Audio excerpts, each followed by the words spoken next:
Alrighty, so this is how I made my badge case for my Rooster Teeth Extra Life Pokemon badges.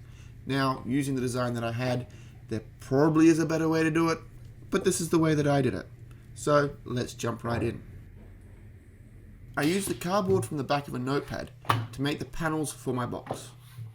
The panels were cut out according to the sizes that you can see on the screen and you can find in the description below.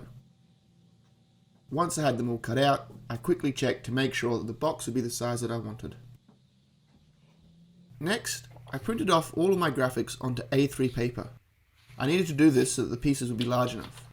Unfortunately, the side pieces would still be a little bit too short. So in order to be able to patch up at the end, I made sure I printed off 3 copies of the long, thin side piece. So my next step was to carefully cut out the image that would go on the outside of the box.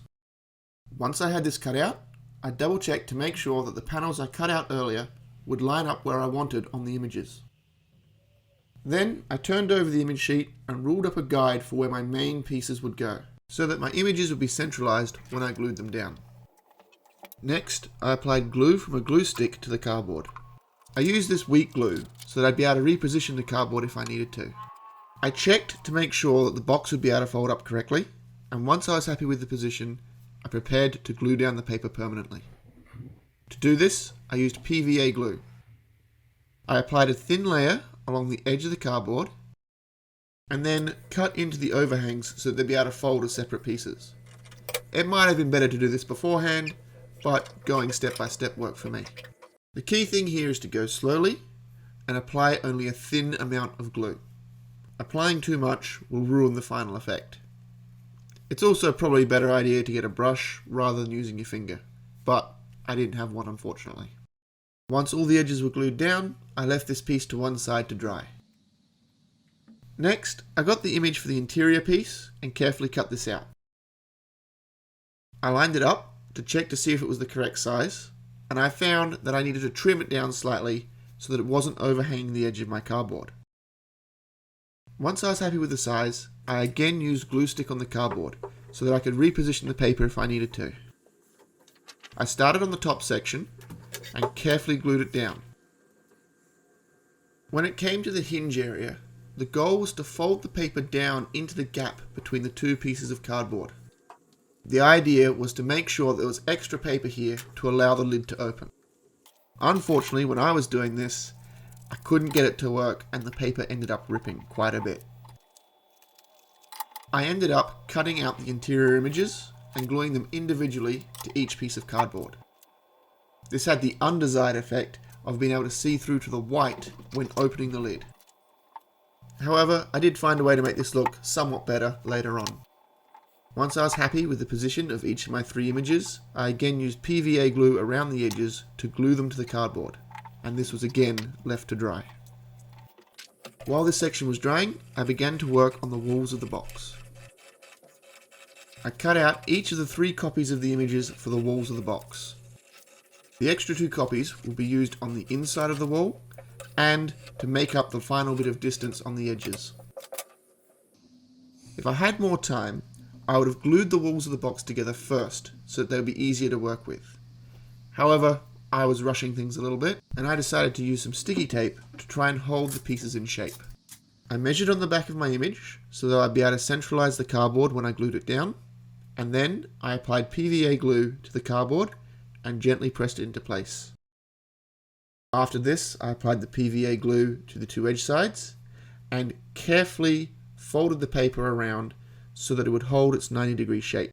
Because the paper wasn't long enough, there's a small gap on each side.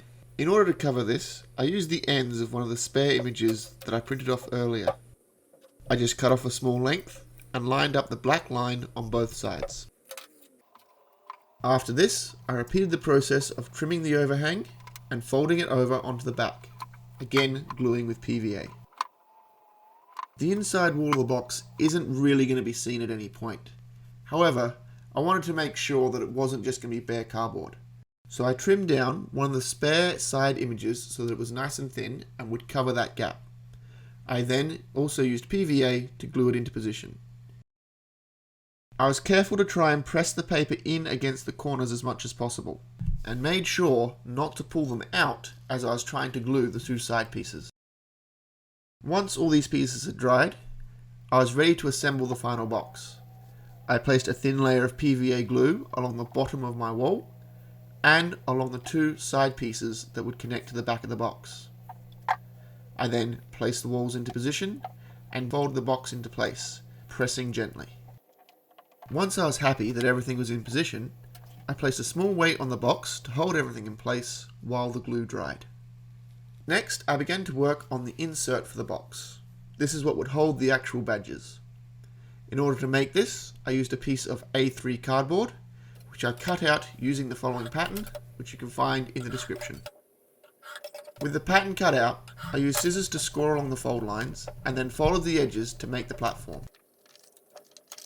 I then cut out a small piece of black felt and stuck this to the folded card using a glue stick.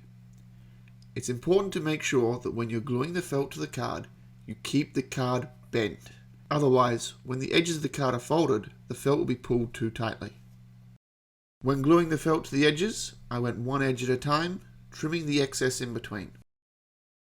Once the felt was glued down, it was time to push the pins into place. In order to give me something to push the pin into, I placed an eraser behind the card.